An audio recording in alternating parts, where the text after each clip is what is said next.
विनापरवाना सुरू असलेल्या पानचिंचोली येथील फटाका कारखान्याला भीषण आग, लाखोंचे नुकसान, कामगार नसल्याने जीवितहानी टळली. निलंगा तालुक्यातील पानचिंचोली येथे आज सकाळी 10च्या सुमारास एका फटाक्याच्या कारखान्याला अचानक भीषण आग लागल्याची घटना घडली. या आगीत कारखान्यातील साहित्य जळून खाक झाले असून लाखो रुपयांचे नुकसान झाल्याचा प्राथमिक अंदाज व्यक्त करण्यात येत आहे. आगीची माहिती मिळताच अग्निशामक दलाला पाचारण करण्यात आले. अथक प्रयत्नांनंतर आग आटोक्यात आणण्यात आली.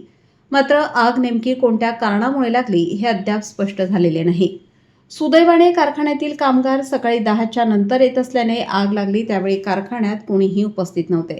त्यामुळे मोठी दुर्घटना टळली असून कोणतीही जीवितहानी झाली नाही. विनापरवाना सुरू होता फटाका कारखाना. पानचिंचोली येथे हा फटाक्याचा कारखाना ग्रामपंचायतीची परवानगी न घेता सुरू असल्याचा आरोप करण्यात आला आहे. गेल्या अनेक दिवसांपासून हा कारखाना सुरू होता.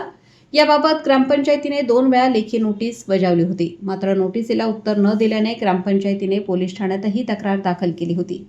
विनापरवाना सुरू असलेल्या या कारखान्यावर कारवाई होणे गरजेचे होते.